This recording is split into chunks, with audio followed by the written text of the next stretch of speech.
केदारनाथ में तीर्थयात्रियों को भारी मुश्किलों का सामना करना पड़ रहा है। धाम में अभी भी रहने और पीने के पानी की दिक्कतें हो रही हैं। बर्फबारी के बावजूद भी केदारनाथ धाम में तीर्थयात्रियों की संख्या बढ़ती ही जा रही है। हालांकि प्रशासन लगातार तीर्थयात्रियों से मौसम को देखते हुए अपनी यात्रा को तिथि आगे बढ़ाने की अपील कर रहा है। अब तक धाम में करीब 92,000 तीर्थयात्रियों ने दर्शन कर लिए हैं, तो कई हजार की संख्या में श्रद्धालु यहां पर पहुंच रहे हैं। शैलेंद्र सिंह रावत संवाददाता हमारे साथ जुड़ गए हैं। शैलेंद्र, देखिए, एक तरफ मौसम का मिजाज बदला हुआ है, बर्फबारी लगातार हो रही है, प्रशासन कह रहा है कि अभी मत आइए, कुछ समय बाद श्रद्धालु आकर यहाँ दर्शन करें तो ज्यादा बेहतर होगा। तो दूसरी तरफ अभी कब तक ये मनाही जारी रहेगी?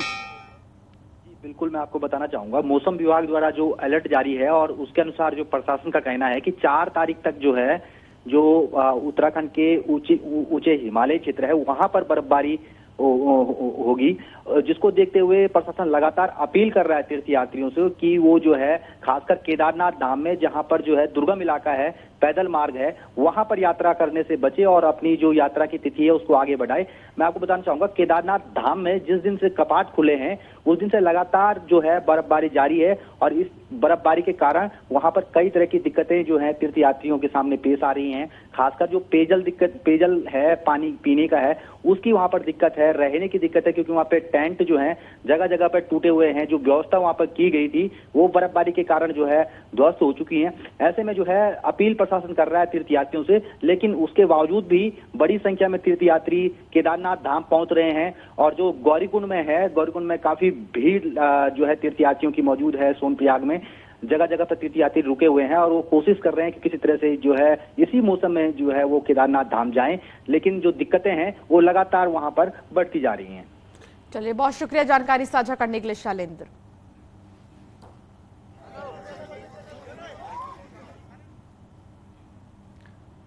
पहाड़ से लेकर मैदान तक बारिश का दौर जारी है। केदारनाथ में बारिश और बर्फबारी हो रही है, जिसके बाद 3 मई तक केदारनाथ धाम के लिए रजिस्ट्रेशन पर रोक लगा दिए गए हैं। वहीं बारिश के बावजूद भी बद्रीनाथ धाम में श्रद्धालु पहुंच रहे हैं। तो पहाड़ से लेकर मैदान तक यही सिलसिला है। मौसम का मिजाज बदला है। रजिस्ट्रेशन 4 मई तक करीब बताया जा रहा है, रोक दिए गए हैं।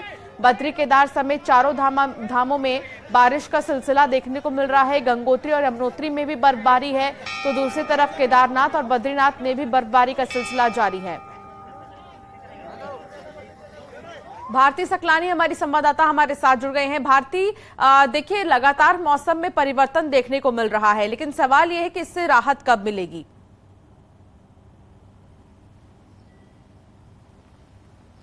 4 तारीख के बाद उम्मीद है कि इससे राहत मिल जाए, क्योंकि पूर्वानुमान जो मौसम विज्ञान केंद्र की तरफ से जताया गया वो इस बार सटीक देखने को मिल रहा है। और आप देख सकते हैं कि लगातार बारिश का सिलसिला पूरे प्रदेश भर में जारी है, चाहे पहाड़ की हम बात कर लें या फिर मैदानी जिलों की हम बात कर लें, तो लगातार बारिश हो रही है। और अगले 48 घंटे के लिए मौसम विज्ञान केंद्र की तरफ से ये पूर्वानुमान जताया गया है कि बारिश और बर्फबारी जो ऊपरी इलाकों में हो रही है और ज्यादा तेज होगी। कहीं कहीं पर आंधी तूफान भी देखने को मिल सकता है। मौसम विज्ञान केंद्र के निदेशक की तरफ से पहले ही एडवाइजरी इसको लेकर सभी डिपार्टमेंट्स को दे दी गई है। और साथ ही ये भी एहतियात अभी दिए जा रहे हैं कि जो लोग भी 4 धाम रूट पर जा रहे हैं वो अपनी यात्रा की जो डेट्स हैं उनको आगे बढ़ा ले। हालांकि रजिस्ट्रेशन, जैसा कि आपने अभी बताया, कि वो बंद कर दिए गए हैं, क्योंकि ऑलरेडी इतने लोग धाम में मौजूद हैं और उनके लिए ही व्यवस्थाएं वहां पर नहीं हो पा रही हैं। इसलिए प्रशासन भी ये कोशिश यहां पर कर रहा है कि जो लोग वहां पर जाएं उनको सभी व्यवस्थाएं वहां पर मिल सके, ये सुनिश्चित यहां पर किया जा रहा है। इसीलिए फिलहाल रजिस्ट्रेशन पर रोक है। लेकिन हाँ, अभी ये कहा जा सकता है कि अगले 48 घंटे प्रदेश में इसी तरीके से बारिश और बर्फबारी का सिलसिला ऊपरी इलाकों में जारी रहने वाला है। भारतीय, लेकिन इन सब के बीच प्रशासन की तरफ से क्या इंतजाम किए जा रहे हैं उन श्रद्धालुओं के लिए जो यहां पर पहले से ही पहुंच चुके हैं? हालांकि हम देखते हैं केदारनाथ और बद्रीनाथ की तरफ जब ऊपरी इलाकों में हम पहुंचते हैं तो वहां पर कैंप से लेकर ये तमाम ऐसी सुविधाएं हैं, इवन मेडिकल की सुविधा का भी कहीं ना कहीं जरूरी पड़ जाता है। लेकिन वहां पर प्रशासन क्या एक्टिव है, अलर्ट है?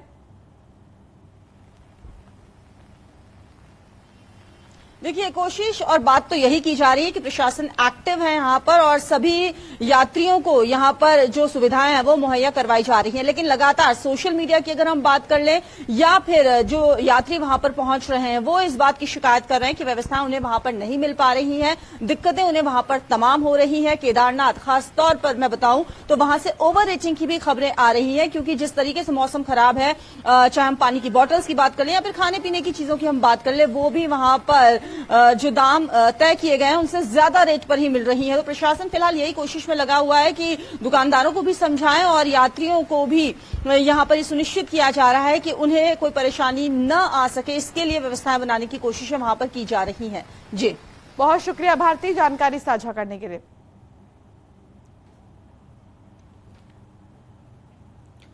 उत्तरकाशी में गंगोत्री हाईवे पर गंगनानी से हर्षिल तक संकरी सड़क होने के कारण लगातार जाम की स्थिति बनी हुई है। कई बार जाम लगने से यात्रियों को इन जगहों पर परेशानियों का सामना करना पड़ रहा है। गंगोत्री हाईवे झाला से पहले एक यात्री बस के पहाड़ पर फंस जाने से तमाम जो दूसरे यात्री हैं उनको परेशानियों का सामना करना पड़ा, जिसके बाद लंबा जाम लगा रहा। यात्रियों ने बमुश्किल बस को निकाला है, लेकिन इस बीच बस के पीछे के हिस्से को नुकसान भी पहुंचा है।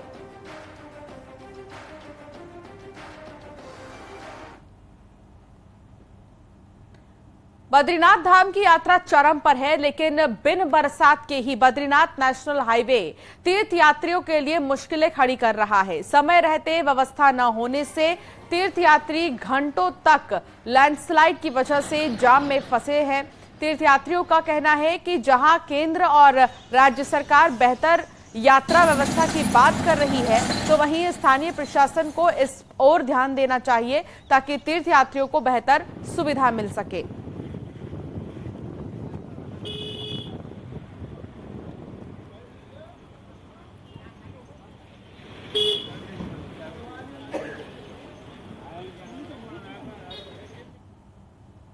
तो वहीं पुष्कर सिंह धामी आज दिल्ली के दौरे पर हैं। सूत्रों के हवाले से जानकारी मिल रही है कि सीएम धामी प्रधानमंत्री से मुलाकात कर सकते हैं और 4 धाम के कपाट खुलने के बाद प्रधानमंत्री मोदी से मिलकर सीएम धामी 4 धाम का प्रसाद भेंट कर सकते हैं। इसके बाद सीएम धामी केंद्रीय मंत्री ज्योतिरादित्य सिंधिया से मुलाकात करेंगे और सिविल एविएशन के प्रोजेक्ट्स को लेकर भी चर्चा करेंगे। तो आज बेहद ही खास दौरा है पुष्कर सिंह धामी का। एक तरफ तो कहा जा रहा है, सूत्रों के हवाले से जो जानकारी है, कि प्रधानमंत्री से मुलाकात कर सकते हैं पुष्कर सिंह धामी, तो दूसरी तरफ ज्योतिरादित्य सिंधिया से भी वो मिल सकते हैं। सिविल एविएशन को लेकर वो कुछ चर्चा कर सकते हैं। दूसरी तरफ प्रधानमंत्री से मिलने का मकसद ये है कि 4 धाम यात्रा की शुरुआत हो गई, तो ऐसे में प्रसाद भेंट करने वो जा सकते हैं और ज्योतिरादित्य सिंधिया से सिविल एविएशन को लेकर, इन प्रोजेक्ट्स को लेकर बात करेंगे। दीपांकर भट्ट हमारे संवाददाता हमारे साथ जुड़ गए हैं। दीपांकर, कितना खास रहेगा पुष्कर सिंह धामी का दिल्ली दौरा? बिल्कुल, कल देर शाम मुख्यमंत्री दिल्ली पहुंचे हैं और आज मुख्यमंत्री का केंद्रीय नागरिक उड्डयन मंत्री ज्योतिरादित्य सिंधिया से मिलने का प्रोग्राम है। खासतौर पे जौलीग्रांट एयरपोर्ट का एक्सपेंशन है, पंतनगर एयरपोर्ट के एक्सपेंशन पे काम होना है, इस तरह पिथौरागढ़ के एयरपोर्ट पे काम होना है, इस तरह हेली कनेक्टिविटी है, तमाम जगह हेलीपैड्स हैं। ऐसे तमाम प्रोजेक्ट्स को लेकर ज्योतिरादित्य सिंधिया के साथ मुख्यमंत्री आज बातचीत कर सकते हैं, ताकि कहीं पर अप्रूवल्स अगर फंसे हो तो अप्रूवल्स लिए जा सके। इसके साथ साथ जो खबर है सूत्रों के हवाले से वो ये कि आज प्रधानमंत्री नरेंद्र मोदी से मुख्यमंत्री की मुलाकात हो सकती है दोपहर के बाद। खास बात यह है कि 4 धाम के कपाट खुल चुके हैं और बद्रीनाथ केदारनाथ में जो पहली पूजा हुई थी वो प्रधानमंत्री नरेंद्र मोदी के नाम से हुई थी। और पिछले 5-7 सालों में हमने देखा है कि प्रधानमंत्री लगातार केदारनाथ के दौरे पर आए हैं। तो ऐसे में यात्रा शुरू होने के बाद अब प्रधानमंत्री को आज मुख्यमंत्री सीधे मिलकर प्रसाद भेंट कर सकते हैं। तो आज दोपहर के बाद माना जा रहा है कि ये मुलाकात दिल्ली में हो सकती है। तो कुल मिलाकर महत्वपूर्ण दौरा, चाहे सिविल एविएशन के लिहाज से हो, चाहे प्रधानमंत्री से मुलाकात की संभावनाओं को लेकर हो, तो मुख्यमंत्री फिलहाल दिल्ली में और आज दिल्ली में ही रहेंगे। बहुत शुक्रिया जानकारी साझा करने के लिए दीपांकर। न्यूज 18 के ओपन माइक कार्यक्रम में उत्तराखंड के मुख्यमंत्री पुष्कर धामी ने कहा कि सिविल कोड उत्तराखंड ही नहीं बल्कि देश के लिए जरूरी है। इससे सबके लिए कानून समान होगा। सुनिए। सिविल कोड उत्तराखंड में क्या जरूरत है? देखिए, हमने जो भी वायदे किए हैं, एक तो मैं आपके आज इस शो से, यहाँ से मैं सबसे कहना चाहता हूँ कि जो भी हमने वायदे किए हैं, जो भी हमने संकल्प लिए हैं, हम एक एक संकल्प को पूरा करेंगे और उसमें से यूनिफॉर्म सिविल कोड भी हमारा संकल्प है। और इस संकल्प पर उत्तराखंड की देवतुल्य जनता ने इस आम चुनाव से पहले अपना मैंडेट दिया है। और आप कह रही हैं क्या जरूरत है उत्तराखंड में? इसलिए जरूरत है कि उत्तराखंड धर्म, अध्यात्म, संस्कृति का केंद्र है और ये दो अंतर्राष्ट्रीय सीमाओं से लगा हुआ प्रदेश है। गंगा का प्रदेश, यमुना का प्रदेश, हमारे देवी देवताओं का देवभूमि। इसके अलावा पूरे भारतवर्ष के अंदर हमारे राज्य से प्रत्येक परिवार से, कोई सेना में है, कोई अर्धसैनिक बलों में है, कहीं ना कहीं देश में अपनी सेवाएं दे रहा है। तो इसलिए इस प्रदेश के अंदर रहने वाले, चाहे वो किसी जाति का हो, किसी अलग पंथ का हो, संप्रदाय का हो, किसी अलग धर्म का हो, हमने कहा है कि सबके लिए एक समान कानून होना चाहिए। और माननीय उच्चतम न्यायालय ने भी समय समय पर यह बात अपने उसमें कहा है कि सभी राज्यों को इस दिशा में काम करना चाहिए और समान नागरिक संहिता लागू करने की तरफ बढ़ना चाहिए। हम इस दिशा में आगे बढ़ गए हैं। हमने कमेटी का हमने आज से 1 साल पहले इसके लिए हमने कमेटी गठित की थी और कमेटी ने काफ़ी सारा काम कर लिया है। स्टेक होल्डरों से भी बात कर ली है, लगातार जनता के बीच में जाकर भी उनके भी मत ले लिए हैं, सबके सुझाव भी ले लिए हैं। अपना ड्राफ्ट कमेटी बना रही है और ड्राफ्ट बनाते ही और उन्होंने जून के आखिरी तक, उन्होंने कहा है इस वर्ष के जून के आखिरी तक कमेटी अपना ड्राफ्ट तैयार कर लेगी और जैसे ही ड्राफ्ट हमको मिलेगा हम उसको लागू कर देंगे। उत्तराखंड पहला राज्य हो जाएगा जहां पर यूनिफॉर्म सिविल कोड, समान नागरिक संहिता का कानून हम लागू करेंगे। और मैं आपके आज इस मंच से ये भी कहना चाहता हूं कि हम तो इसको लागू करेंगे ही, देवभूमि है, देश के अन्य राज्यों से भी हमारी अपेक्षा है वो भी इसको लागू करेंगे। यूनिफॉर्म सिविल कोड पर विपक्ष के आरोपों का धामी ने जवाब दिया है। उन्होंने कहा कि इस मामले में विपक्ष तुष्टीकरण की राजनीति कर रहा है। ये इसका मतलब ये नहीं है कि ये किसी समुदाय को टारगेट करने के लिए है, मुस्लिम समुदाय को टारगेट करने के लिए है। नहीं, बिल्कुल नहीं। देखिए, ऐसा है कि हम तुष्टीकरण पर बिल्कुल विश्वास नहीं करते हैं। तुष्टीकरण उन्होंने किया है जिन्होंने देश पर 55 सालों तक, 60 सालों तक देश की सत्ता पर जो काबिज रहे हैं। उन्होंने हमेशा देश को बांटने का काम किया है, उन्होंने हमेशा वोटों के लिए राजनीति की है, उन्होंने हमेशा अपने स्वार्थों के लिए देश के साथ समझौतों पर समझौते किए हैं। और आज प्रधानमंत्री आदरणीय नरेंद्र मोदी जी के नेतृत्व में सबका साथ, सबका विकास, सबका विश्वास और सबका प्रयास, इस मंत्र के आधार पर काम हो रहा है। –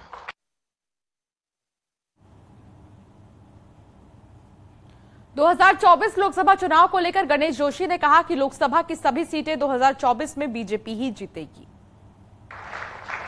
2025 का जो टारगेट है, 2025 में 25 साल का हो जाएगा उत्तराखंड और नंबर 1 बनाने का टारगेट भी उससे पहले, लेकिन 2024 आएगा। तो आखिर में आपसे ये जानना चाहेंगे कि 2024 की जो 5 सीटें हैं, ये पांचों की पांचों फिर से आ रही हैं या ये भारत जोड़ो यात्रा का यहां भी असर हो जाएगा? अब भारत जोड़ो यात्रा का कितना असर हुआ है तो आप मुझसे बेहतर जानते हैं। और जहां तक उत्तराखंड की बात है, ये तो राष्ट्रभक्तों की भूमि है, देशभक्तों की भूमि है। और पहले मैंने आपको उदाहरण दिया कि देश की सीमा पर रक्षा करने वाला हर 5वां सैनिक हमारे उत्तराखंड से होता है। किसी का चाचा, किसी का ताऊ, किसी का मामा, किसी का भाई। यहाँ पर पांचों की पांचों सीटें भारतीय जनता पार्टी जीतने वाली हैं और पहले से ज्यादा मार्जिन से जीतने वाली है, ये मैं कहना चाहता हूँ। देहरादून एयरपोर्ट के नाम को लेकर एक नई लड़ाई शुरू हो गई है, जहां बीजेपी पूर्व प्रधानमंत्री अटल बिहारी वाजपेयी के नाम की पैरवी कर रही है, तो वहीं कांग्रेस ने आदि गुरु शंकराचार्य के नाम को लेकर आंदोलन की चेतावनी दे डाली है। कांग्रेस के जिला अध्यक्ष ने इस मामले में को सार्वजनिक मंचों से उठाना शुरू कर दिया है। चारधाम यात्रा की शुरुआत में आदि गुरु शंकराचार्य के नाम को लेकर नई बहस को जन्म दे दिया है, क्योंकि देवभूमि में आस्था का संबंध आदि गुरु शंकराचार्य से है। कांग्रेस का कहना है कि अगर हमारी बात नहीं मानी गई तो सड़कों पर उतरकर इस आंदोलन को रूप दिया जाएगा। पूरे इंटरनेशनल एयरपोर्ट बनने जा रहा है आने वाले समय में, पूरे देश विदेश से यहाँ लोग पहुँचते हैं, तो इस एयरपोर्ट का नाम आदि गुरु शंकराचार्य जी के नाम से रखा जाए, तभी जो हमारी आस्था है, हिंदुओं की आस्था है, उनको जो असली जो खुशी है, जो उनको, जो इतने पूरे देश से लोग आ रहे हैं, इतने पर्यटक यहाँ पहुँच रहे हैं, उनको तभी मिलेगी जब इस एयरपोर्ट का नाम आदि गुरु शंकराचार्य जी के नाम से रखा जाएगा। अभी तो हमने ज्ञापन प्रेषित किया है, मगर अगर हमारी मांग ये नहीं मानी गई तो हम जमीन पर उतरकर आंदोलन करेंगे।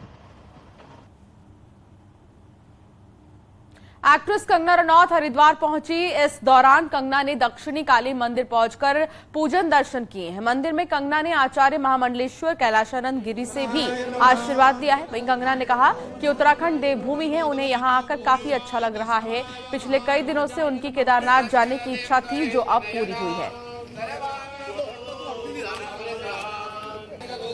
मुझे बहुत इच्छा थी कि मैं केदारनाथ जी जाऊं और इन्होंने मेरे लिए संभव किया और साथ में ही मुझे स्वामी जी के दर्शन भी करवाए, तो मैं इनकी बहुत आभारी हूँ इस चीज़ को लेके। मैडम मुझे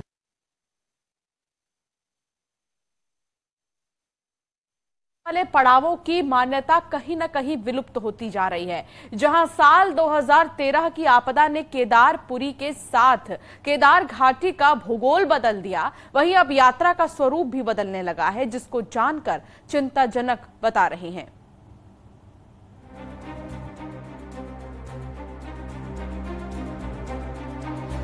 देश की कठिन यात्रा में से एक केदारनाथ धाम की यात्रा मानी जाती है। करीब 18 से 20 किलोमीटर की इस यात्रा में कई पड़ाव आते हैं, लेकिन यात्रा का मुख्य और पहला पड़ाव गौरीकुंड आज अपना अस्तित्व खोता जा रहा है।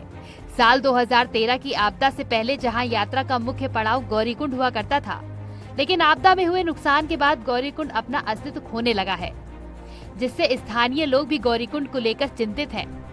यात्री जो है अब सोनप्रयाग से जैसा आ रहा, तो उसके दिमाग में एक ही चीज है कि मुझे केदारनाथ जाना है, जबकि 2013 से पहले यात्री जो है, जो भी आता था गौरीकुंड नाइट स्टे करता था। उसके बाद जो है यहाँ से नहा धो के आपके सुबह मॉर्निंग को केदारनाथ की पैदल यात्रा शुरू करता था। केदारखंड और स्कंद पुराण के अनुसार केदारनाथ की यात्रा तभी सफल मानी जाती है जब सोनप्रयाग में गणेश जी के मंदिर मुनकुटिया की पूजा अर्चना के बाद यात्री गौरीकुंड में मां गौरी की पूजा करने के बाद, तप्त कुंड में स्नान करने के बाद गौरीकुंड से केदारनाथ के लिए पैदल यात्रा शुरू करते हैं।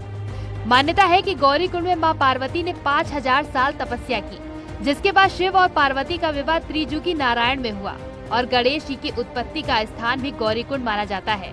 लेकिन केदारनाथ यात्रा में हेलीकॉप्टर के साथ पुराने पहाड़ों के रास्ते बदलने से यात्रा का स्वरूप भी बदल गया है।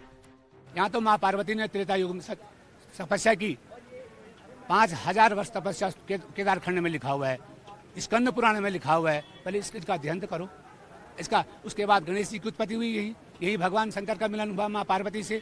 साल 2013 के बाद भले ही केदारनाथ यात्रा में श्रद्धालुओं की संख्या में बढ़ोतरी हुई हो, लेकिन मुख्य पड़ाव गौरीकुंड का अस्तित्व अब समाप्ति पर है। इसीलिए सरकार को इस ओर भी ध्यान देना चाहिए, जिससे कि यात्रा अपनी पौराणिक मान्यता न खो पाए। न्यूज़ 18 के लिए सतेंद्र बर्तवाल की रिपोर्ट।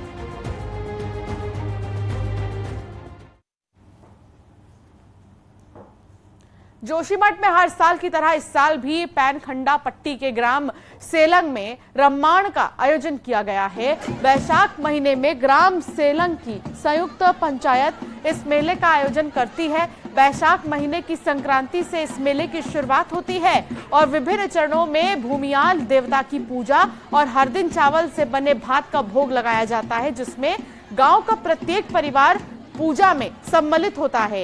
इस मेले का समापन सांस्कृतिक विरासत रम्माण के साथ होता है।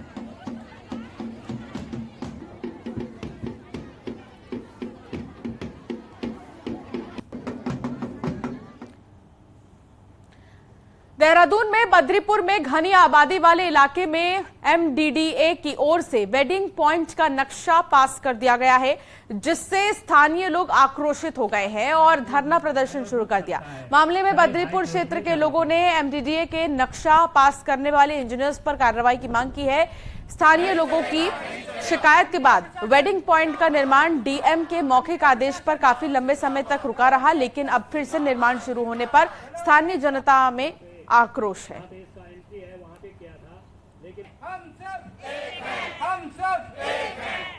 इस कार्य को रोकना है।